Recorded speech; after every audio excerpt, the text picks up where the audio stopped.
Então agora nós vamos convidar o Sérgio Thyssen e ele vai proferir a palestra Relação da Casa Espírita com o Mundo Espiritual. O Sérgio vem de berço espírita. Ele estava me contando que os pais dele se conheceram na juventude espírita. Então o pai dele foi presidente da FEB, então já tem uma história muito extensa dentro do espiritismo, e ele vem trazer um pouco desse conhecimento para a gente hoje. Então, Sérgio, seja bem-vindo à nossa casa. Uma salva de palmas para ele.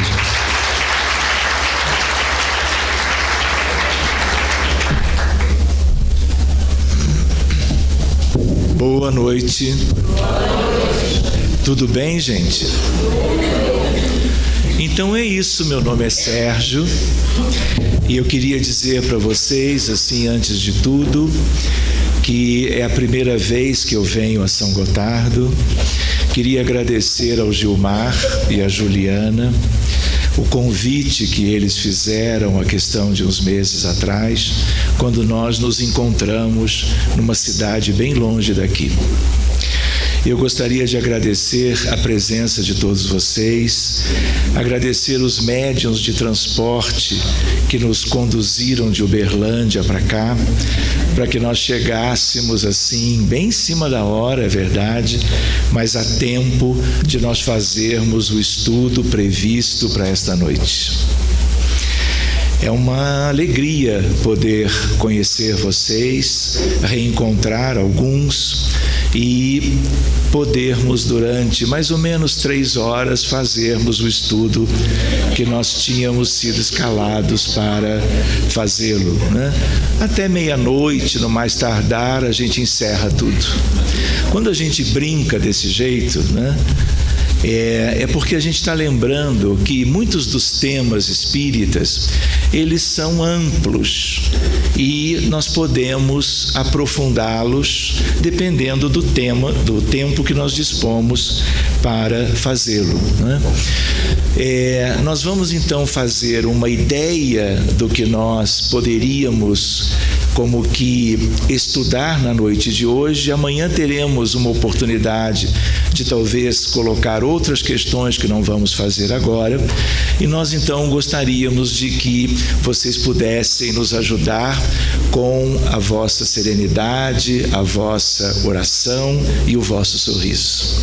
A ideia é de que, quando nós olhamos para ali, antes, o título, Relação da Casa Espírita com o Mundo Espiritual. Ou também nós poderíamos pensar na ideia, a importância da casa espírita nos 2 planos da vida. Então, vamos juntos procurar refletir um pouquinho sobre essas questões. De tal maneira que uma primeira ideia para nós é nos recordarmos sobre que mundo é esse. Por que é válido isto? Porque nós estamos reencarnados na Terra, nós estamos reencarnando aqui há milhares e milhares de anos. E mesmo quando nós estamos no mundo espiritual, a nossa visão é uma visão da Terra. É uma visão de mundo, deste mundo, que nos abriga, que nos acolhe há tanto tempo. E pode ser que nós tenhamos, como espíritos imortais, ter perdido a ideia de que há um universo imenso e que a Terra não é propriamente um reflexo da vida universal. O mundo que nós chamamos Terra, a humanidade que nós constituímos, é algo específico. E a espiritualidade como que nos alerta para a ideia de que a Terra é um mundo de provas e expiações. Não é um mundo padrão, não é um protótipo de mundo dentro de um grande cenário universal.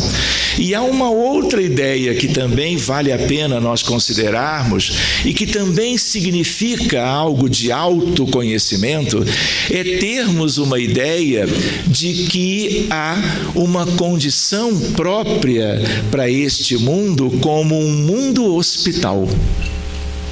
Nós não somos muita coisa além disso. Quando a gente diz que a Terra é um mundo hospital, a gente também lembra que somos doentes. Quem diz isso é a espiritualidade, aliás, muito amorosamente, muito amiga e desejando nos alertar para a ideia o que nós estamos fazendo aqui, quem somos e qual é o sentido de nós vivermos a vida que nós vivemos, tendo como uma meta, vamos dizer, toda espiritual, que significa a nossa recuperação do ponto de vista moral, do ponto de vista das questões relevantes da nossa própria condição pessoal. Outra ideia que também se diz por aí é a ideia de que a Terra é uma grande escola. Então ela é um grande hospital e um grande educandário. Ao mesmo tempo, há quem chame isto aqui de um grande presídio, por causa da ideia de que nós podemos desencarnar amanhã e podemos ter uma vontade de irmos viver num planeta distante, talvez até do sistema solar. Imagina um exoplaneta de um outro sistema solar. Nós podemos querer, podemos sonhar, mas não teremos o passaporte carimbado para isso, porque o nosso lugar é aqui, pelas circunstâncias da vida que pode ser vivida na Terra, mas muito em função de quem somos e do que nós precisamos. De tal maneira que vale a pena nós recordarmos que este mundo é um mundo especial. E todos os que reencarnamos aqui temos questões espirituais pendentes, muitos de nós de muita gravidade. E nós só alcançaremos a felicidade sonhada, almejada lá longe no futuro, quando nós pudermos ter como que vivido uma grande transformação no sentido de recuperação moral e espiritual. E aí, numa construção de um ser que ainda não somos, mas seremos de futuro. Lá longe nós seremos felizes. E não é verdade que todos queremos isso? Às vezes a vida na Terra é de tal jeito, de tais circunstâncias, que nós nos distraímos e vivemos vidas sucessivas aqui, muitas vezes sem maior proveito, adiando quase que indefinidamente o nosso processo de recuperação. Então, quando a gente pensa que mundo é esse, querem ver uma curiosidade? Se nós já vivemos aqui há muito tempo, mas agora estamos vivendo na matéria, porque estamos reencarnados todos, mais ainda nós temos uma ideia limitada da vida. De tal maneira que nem para muitos a vida espiritual é sequer como que conhecida. Nós, como espíritas, já conhecemos alguma coisa, mas nós nos lembramos que nós somos alguns milhões num mundo de bilhões de humanos. Vocês têm ideia dessa estatística? Na Terra, hoje, nós temos ou somos 7,6 bilhões de seres humanos do lado de cá. Mas do lado de lá tem gente como a gente? Tem. Tem muita gente? Tem. Quantos que nós temos do lado de lá numa determinada estimativa de Emmanuel? Algum palpite? A princípio, seguindo Emmanuel, no livro Roteiro, no capítulo O Grande Educandário, ele acena para nós, via Francisco Cândido Xavier, de que na Terra nós somos 20 bilhões de humanos. O que hoje significaria dizer que nós temos 12,6 bilhões de espíritos humanos desencarnados. E nós estamos trocando de lugar com eles. Não é assim o nosso processo evolutivo? E a ideia qual é? O mundo espiritual, nosso terreno, ele não é ainda conhecido de nós mesmos. Nós agora, a partir do advento da doutrina espírita, especialmente, claro, a sua base kardeciana, mas muito a partir da literatura via Chico, com André Luiz, com Emmanuel, com Humberto de Campos, nós temos noções que a humanidade nunca teve sobre a nossa própria realidade, sobre quem somos, sobre qual é o verdadeiro objetivo da vida que nós temos aqui. Querem ver uma curiosidade que pode nos ajudar? Eu vou até fazer um parênteses. São 118 slides. Eu ainda estou no segundo. Por isso a ideia da meia-noite. Eu me lembrei que amanhã é sábado e que a princípio ninguém trabalha, outros ainda vão chegar, então nós podemos dilatar aquela previsão inicial, não é, Renato? Com a concordância de todos. De tal maneira que a ideia qual é? Quando nós estamos reencarnados, todos os reencarnados vivem na superfície, vivem na crosta do planeta. Não é verdade? Podemos até tomar um avião ou uma nave, mas voltamos e aterrissamos. Podemos trabalhar numa mina de carvão a 2 quilômetros de profundidade, mas logo algumas horas ou dias depois voltamos à superfície. A nossa vida é aqui. Então nós somos 7,4 bilhões distribuídos na geografia da Terra. Mas no mundo espiritual é tudo completamente diferente. Em que sentido?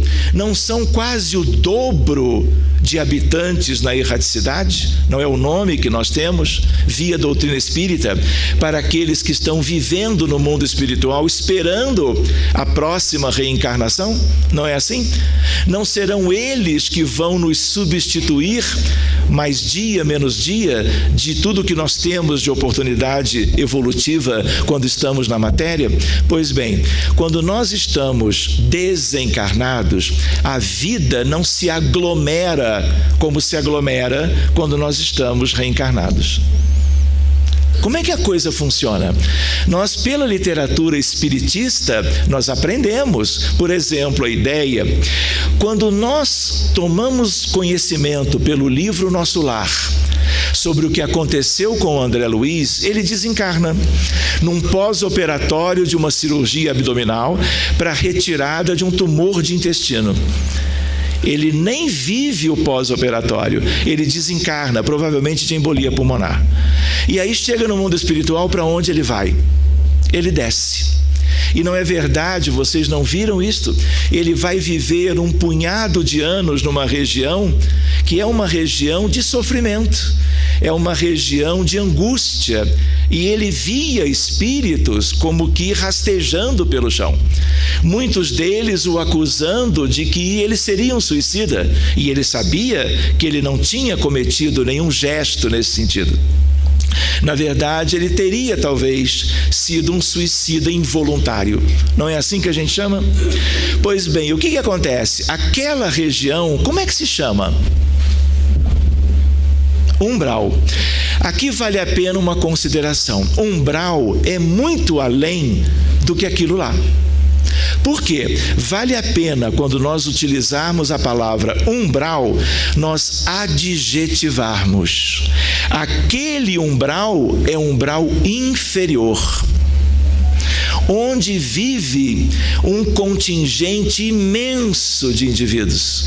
Lembrando que aquela região ligada a Nosso Lar tem muito a ver com o Rio de Janeiro, mas a ideia qual é? Há uma região análoga que acompanha toda a condição geofísica da Terra, de tal maneira que existe algo análogo fora do Brasil em qualquer país.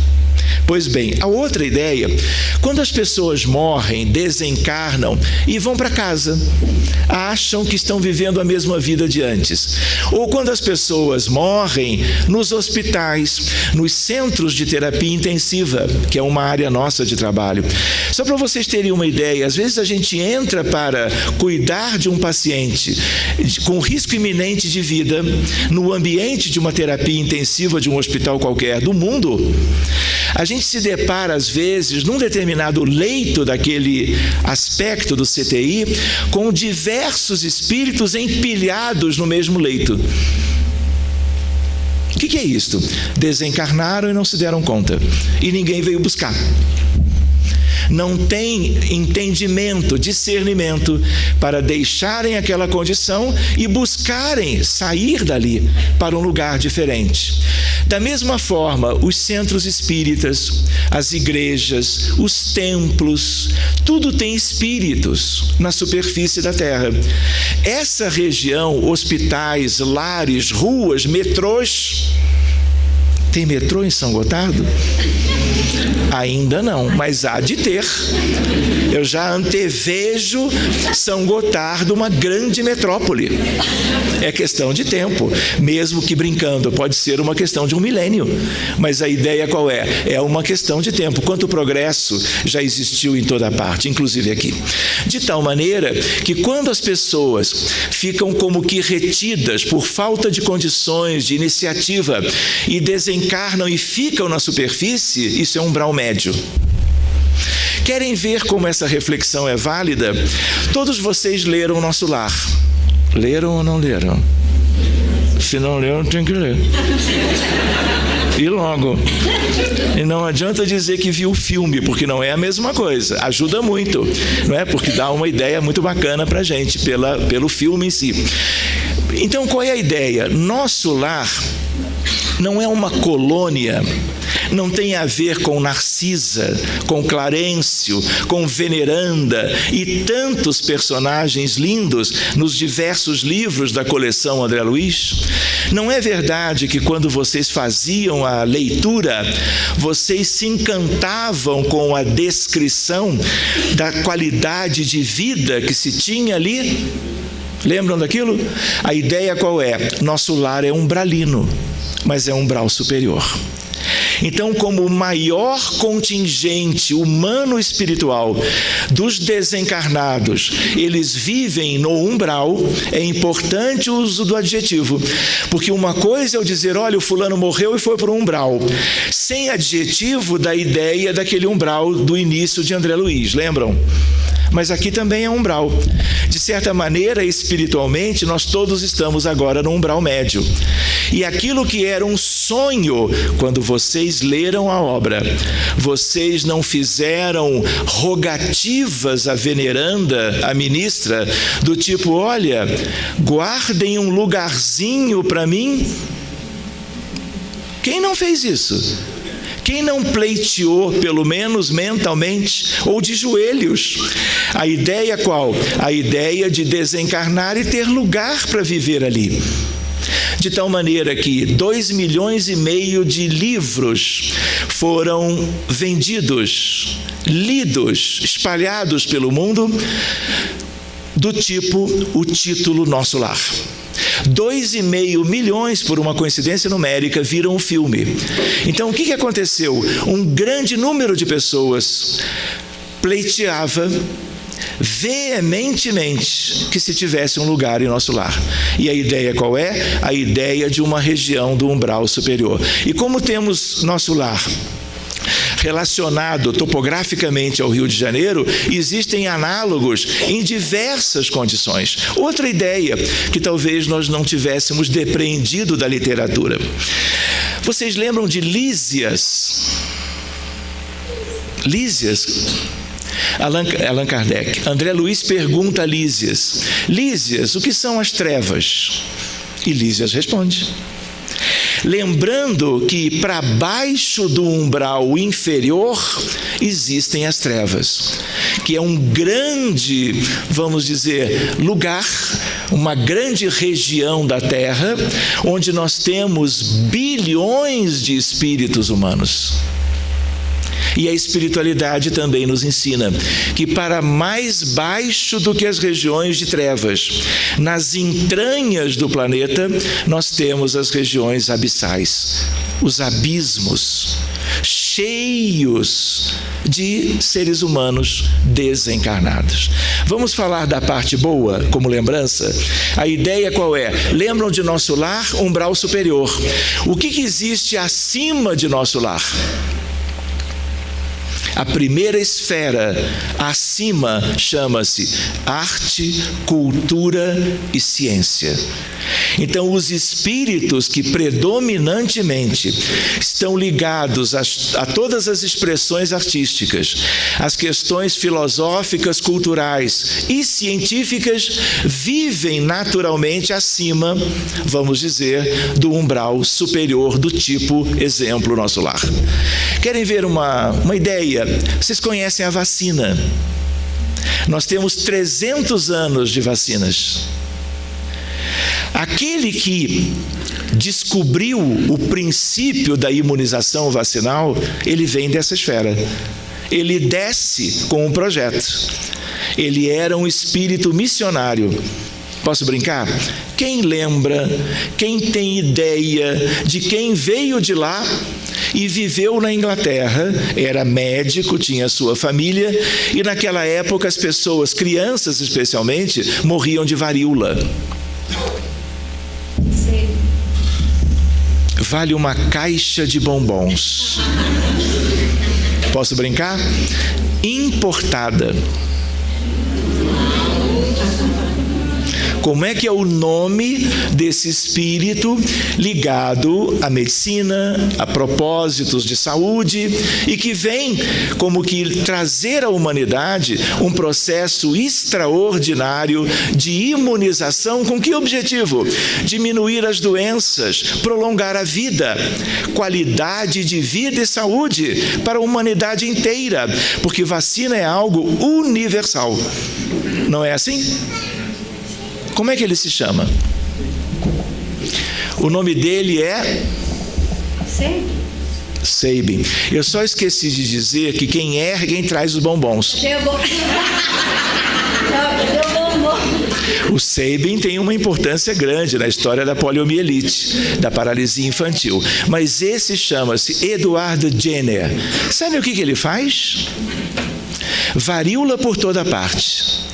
Ele pega um objeto puntiforme e ele busca de um animal como que furar uma vesícula, uma pústula variólica de um animal doente. Sabe o que ele faz com aquele inoculado?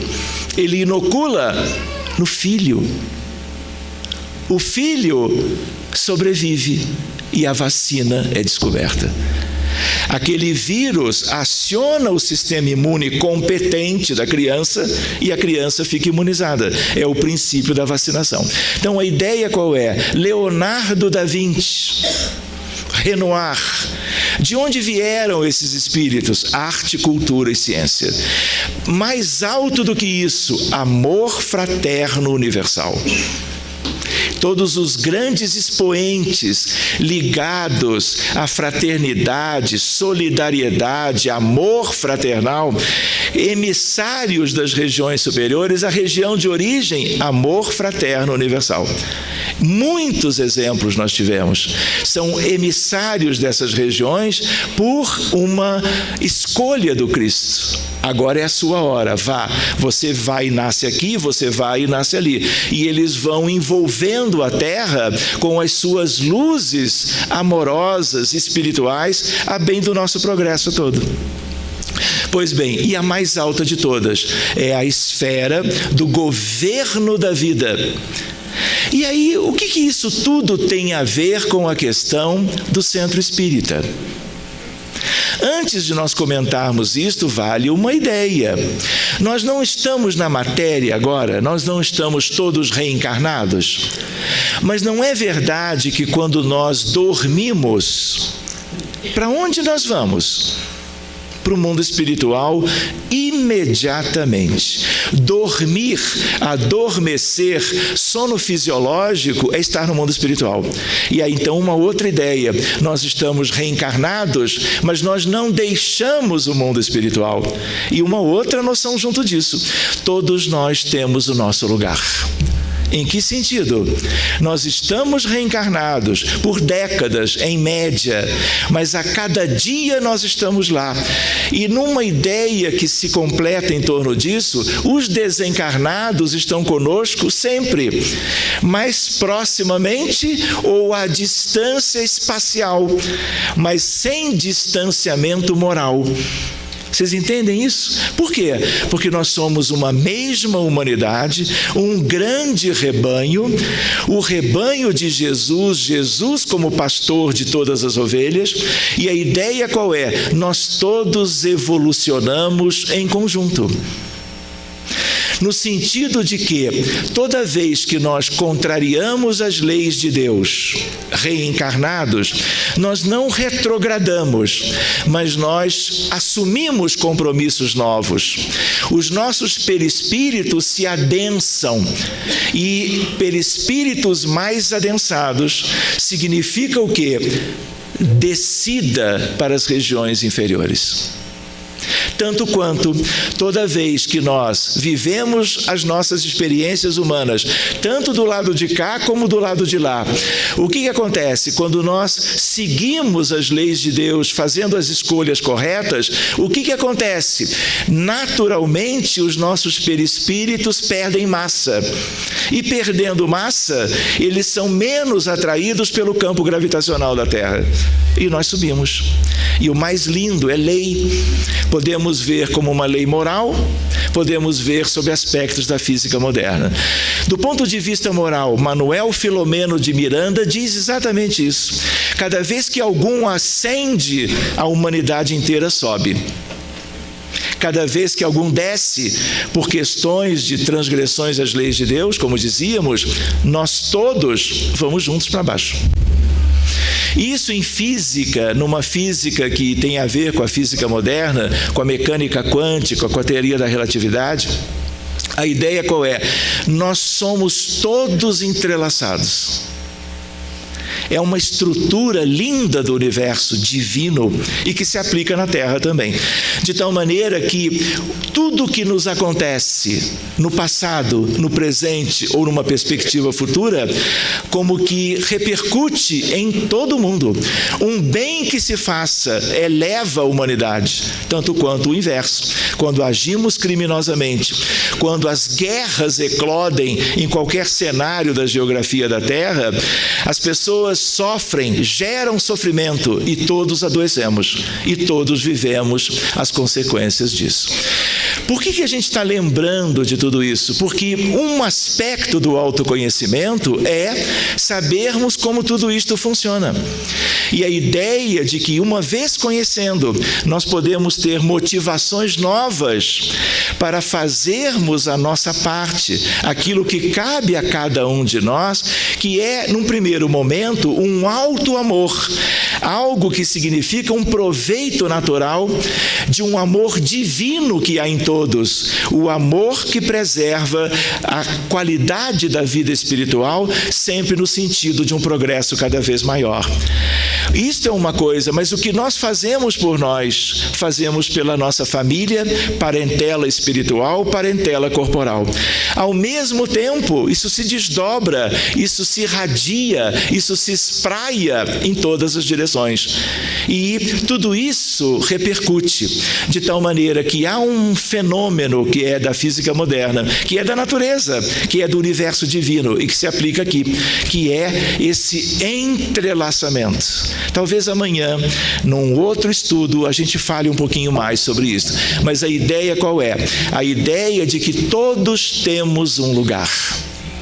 E importa muito que nós possamos chegar na condição de reencarnantes vindos do nosso lugar habitual, dos últimos tempos, onde ali estávamos. Mas Leon Denis nos dá uma ideia linda, no sentido de propor a cada um de nós, no livro Depois da Morte, ele dizendo, trate de fazer o que é certo, para que você, no fundo todos nós, quando nós deixarmos a Terra mais uma vez, no sentido de uma nova desencarnação, nós possamos estar mudando a nossa condição, que é interior, mas que tem uma correspondência com aspectos exteriores da vida no âmbito da realidade espiritual de um mundo de provas e expiações, como é a Terra. Centro espírita é Consolador prometido. Vocês lembram disso?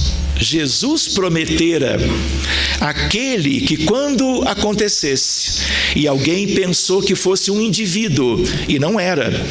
Na verdade, nós podemos correlacionar o Espiritismo, que está conosco há 162 anos, 18 de abril de 1857, como o Consolador prometido por Jesus a nos envolver em novas luzes, trazendo a cada um de nós, hoje os espíritas até então, mas a ideia de que por sua origem divina, através do Divino Mestre, isso corresponderá de agora para o futuro a algo a benefício da humanidade inteira. E os que nunca tiveram ideia sobre doutrina espírita, não o tiveram até hoje, mas o terão de futuro. Porque o que tem esta origem é obrigatoriamente algo que se difundirá pelo mundo inteiro e estará nas consciências e nos corações. E é uma questão de tempo, de abertura, de predisposição, de estudo e outros aspectos que envolvem nós conhecermos algo que até então era novo para nós. Quando nós nos lembramos, vale bombom, posso falar? 1º de abril de 1858. Portanto, o Livro dos Espíritos ainda não tinha completado o 1º aninho de vida, de existência na Terra. O que essa data poderia nos lembrar? 2 caixas. 3. Eu brinco porque não é uma resposta assim imediata. Eu estou lembrando porque é a data em que Allan Kardec, junto de alguns companheiros, cria a Sociedade Parisiense de Estudos Espíritas. E a ideia qual é? É o primeiro centro espírita de onde? Da Terra, que é o único lugar que a gente conhece um pouquinho melhor. Não é assim? Pois bem, qual é a ideia? Centro espírita é para acontecer aonde? Na crosta, na superfície. Não é assim? E o centro espírita não é o núcleo, não que seja o único. Outros templos de fé e de crença também têm esta possibilidade. Mas como o centro espírita, não há nada igual. Em termos de que as atividades desenvolvidas, não digo nem centro espírita apenas, mas instituições espíritas de um modo geral, nós temos o quê? Algo sempre aonde? Na crosta. E aonde que fica a crosta? Se umbral inferior, trevas e abismo ficam para baixo da crosta, umbral médio se confunde com ela, umbral superior, arte, cultura e ciência, amor fraterno universal e governo da vida estão acima, o centro espírita é um núcleo cristão que está exatamente na região de interligação entre todas as esferas de vida de pessoas humanas, de seres humanos encarnados e desencarnados. E vocês imaginam a importância das atividades que são realizadas nas instituições espíritas hoje ao redor do mundo inteiro. Nós temos visitado inúmeros países. São poucos, relativamente, onde nós não temos doutrina espírita. Existem alguns onde nós não temos nenhuma crença, nenhuma ideia de religiosidade, Nós visitamos uma vez apenas Beijing, na China, para um congresso mundial de psicoterapia.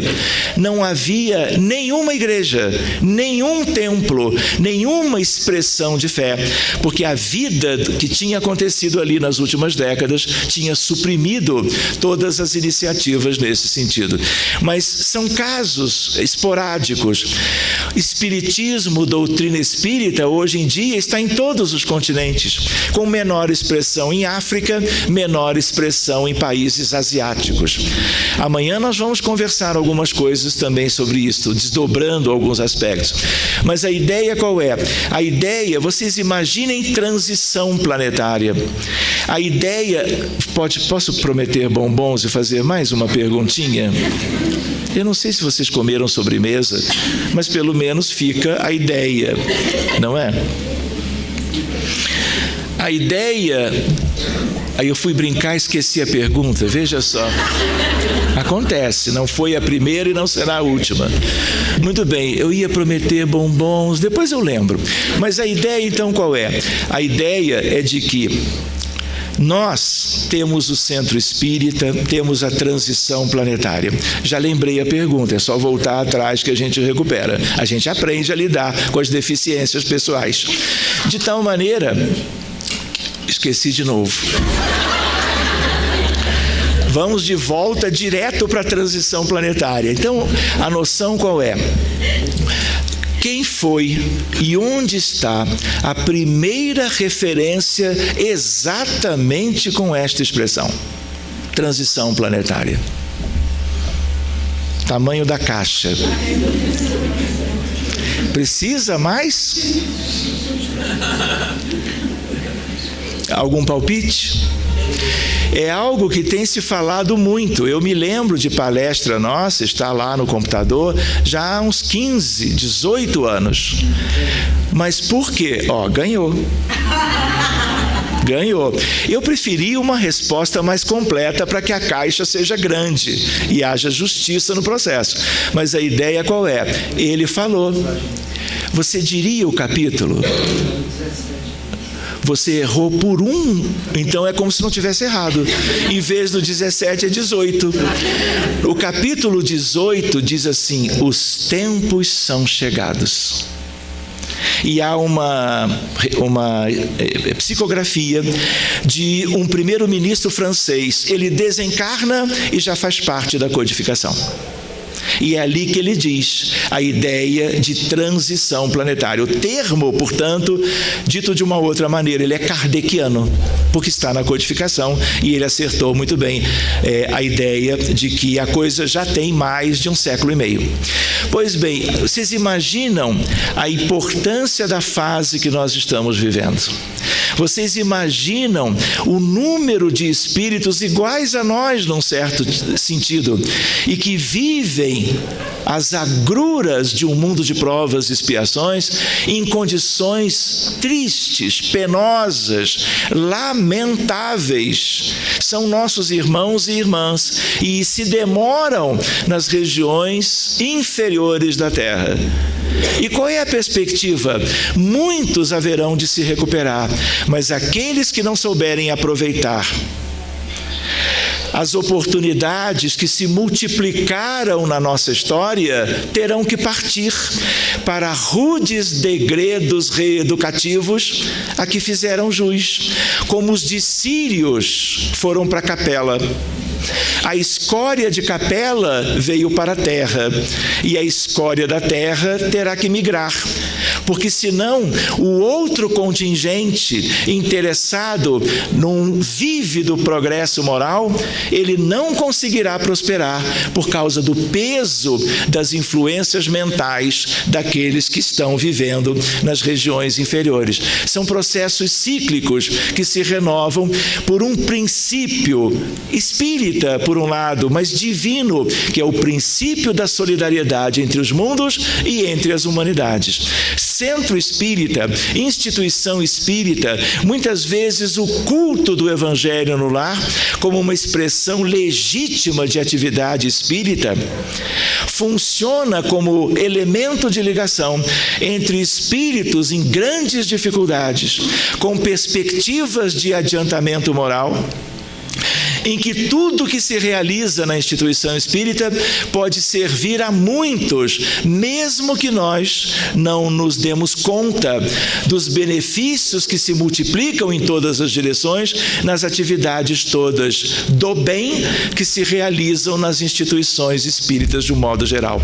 Então, se a Sociedade Parisiense de Estudos Espíritas, 1º de abril de 1858, foi o primeiro centro espírita do planeta, hoje nós temos milhares. No Brasil são aproximadamente 10 mil. A ideia é que em vários países nós vejamos, como vemos, a multiplicação deles. Em que sentido? O fomento ao conhecimento espírita, porque o conhecimento espírita traz renovação moral e espiritual das criaturas e da sociedade como um todo. Não é assim? Há um pouco tempo atrás nós achávamos que Portugal seria o segundo maior país espírita da Terra. Sabiam disso? O Brasil é o primeiro em termos de número de centros espíritas. Portugal, apesar de um país geograficamente pequeno, ele tem inúmeros centros, até que se visitou Cuba. Eu estive lá 2 vezes nas reuniões espíritas que começaram a mostrar aspectos do espiritismo em Cuba para nós, os visitantes, e nós levávamos aquilo que era pertinente àquela época. Cuba é o segundo maior país em número de centros espíritas da Terra, e Portugal é o 3º. Mas a ideia qual é? O centro espírita, que é a célula viva do movimento espírita na Terra, que guarda relacionamento direto com a noção de doutrina de esperanças e consolações, o Consolador prometido, é algo cuja funcionalidade traz riquíssimos benefícios, alguns deles imperceptíveis para o planeta que atravessa a sua transição de mundo de provas e expiações, de mundo semiprimitivo para um mundo melhorzinho, iniciando um longo e multimilenar processo de regeneração. De tal maneira que vocês imaginem a reunião mediúnica, a reunião de assistência aos desencarnados, a reunião chamada de desobsessão, em que você atende espíritos de naturezas diferentes, mas um grande contingente daqueles que viviam nas condições mais difíceis da humanidade, muitas vezes por séculos, muitas vezes por milênios. A ideia qual é? A reunião mediúnica, o papel, como dizia Allan Kardec, as reuniões mediúnicas sérias, com o objetivo de esclarecer os espíritos, de acolhê-los com o sentimento de fraternidade e amor, para que eles sejam resgatados ao longo de décadas e décadas de um progresso incessante do movimento espírita na Terra, com vistas a uma agilização do processo de recuperação da nossa humanidade. Amanhã nós vamos conversar um pouquinho mais. Qual é a ideia do nosso tempo? Temos um relógio que nos ajude ou esquecemos tudo? Mais 10 minutos. Muito bem, Renato, muito obrigado. A gente pode pedir que o ectoplasma da sala possa fazer o relógio do Renato parar de funcionar. E aí o tempo não passa, a gente não olha o nosso e podemos seguir até às 11h30, não é verdade? Respeitando a meia-noite, não é verdade? Amanhã não é sábado? Então a ideia qual é?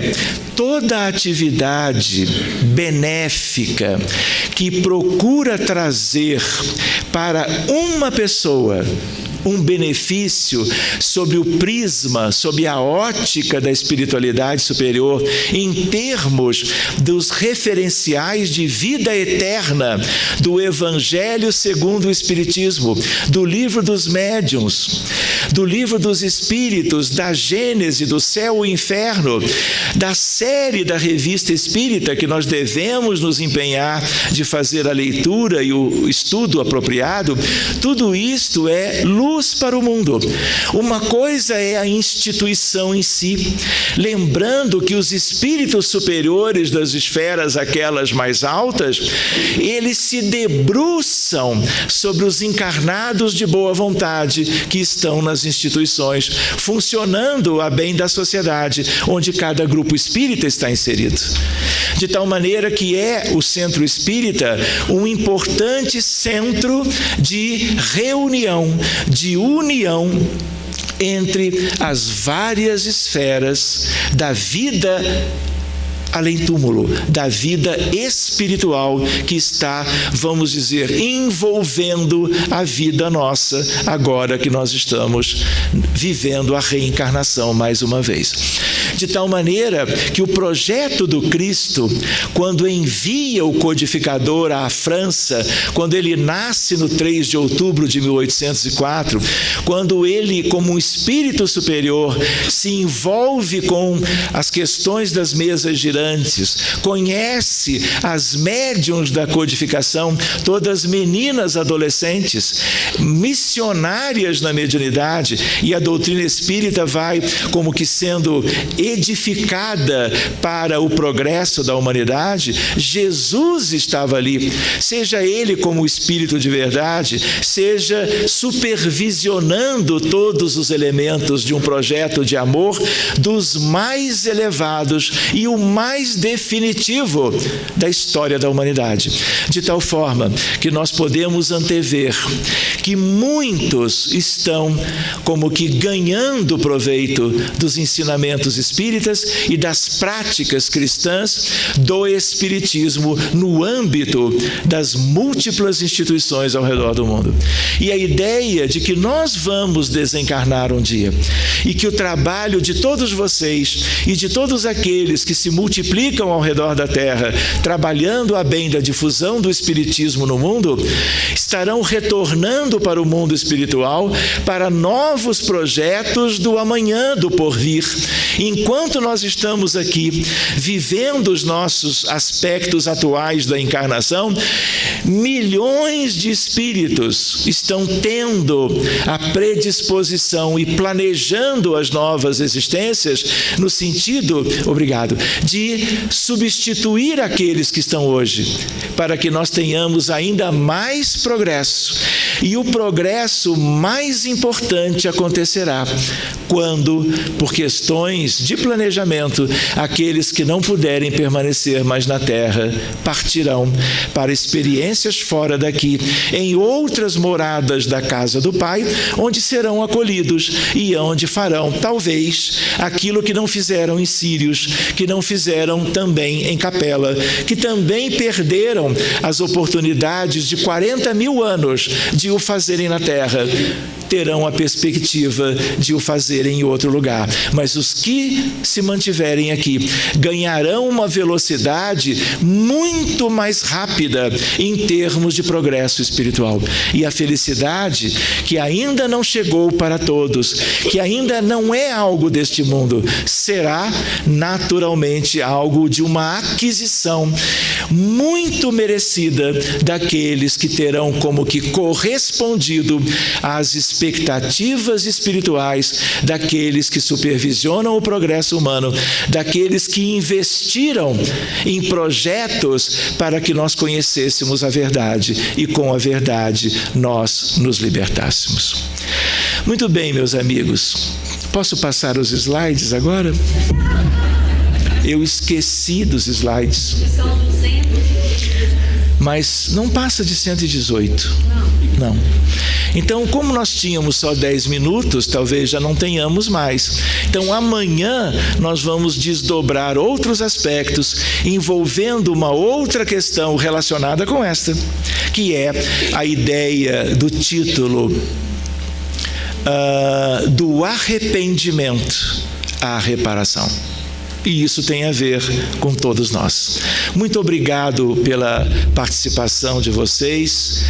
vamos dizer assim, que nós possamos descansar na noite de hoje, nos preparando para um dia e meio ainda dentro do evento tão querido que conta com a participação de todos vocês, de todos nós. Muitíssimo obrigado, que Jesus os abençoe e uma linda, como dizem os portugueses, uma santa noite para todos vocês. Muito obrigado.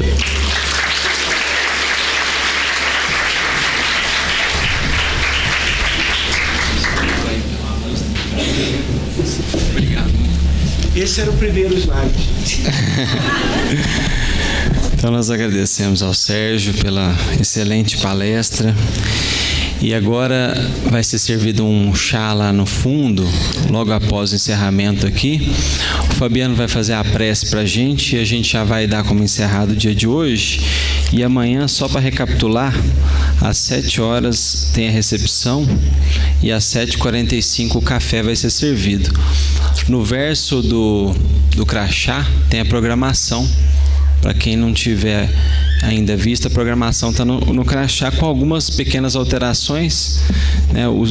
No crachá vocês vão ver que está o Simão Pedro, que teria uma palestra amanhã cedo, e como ele fez uma cirurgia na garganta, ele está de repouso e pediu para a gente, esse ano ele ia se ausentar. O Simão, que a gente costuma brincar que ele é patrimônio aqui do MECES, que todo ano ele está aqui, né? Então é isso, gente. Chama o Fabiano aqui, ele vai fazer a prece de encerramento para a gente. O Rogério puder ajudar na luz ali, no fundo.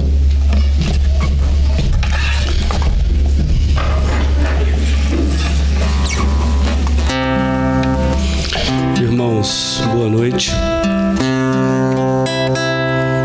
Possamos nós, acima de tudo, agradecer a Deus pela oportunidade que Ele, o nosso Pai, que é toda bondade e atenção para com todos nós, nos deu nesse dia de hoje. Agradecer a Jesus, o Cristo divino, o nosso irmão e mestre maior, que está aqui conosco, presente, como está presente em todos os lances das nossas vidas, seja no plano mais material ou, como nós costumamos dizer, no plano espiritual. Que a gratidão, irmãos, por esse momento tão especial faça abrir as janelas da nossa alma de uma vez por todas, para que possamos enxergar o que há de melhor na vida. E o melhor da vida é o que acontece no único momento que nós temos: o presente, o agora. Mestre Jesus, amigo querido, permita, Senhor, que a espiritualidade amiga, quem sabe algum dos nossos entes queridos que aqui se encontram, possam trazer a cada um de nós a alegria de viver, Senhor. E acima de tudo, Senhor, o tesouro maior das nossas vidas, que é viver em paz, com paz em nossos corações. Que a gratidão, Senhor, como dizemos há pouco, se estenda do nosso coração para todos os que nos rodeiam. Que possamos, sim, Senhor, buscar melhoras para nós mesmos, mas que esse aperfeiçoamento não seja apenas uma meta a ser atingida, Senhor, mas um modo de viver e de existir. Mestre Jesus, que possamos nós hoje, ao visitar nossa casa espiritual, ao nos ausentarmos momentaneamente do corpo físico, possamos contribuir também de alguma forma para que a alegria de viver também esteja lá onde nós formos. Que Deus, o nosso Pai, nos permita estar aqui novamente amanhã, cheio de alegria e de vigor espiritual. Muita paz a todos nós, que assim seja.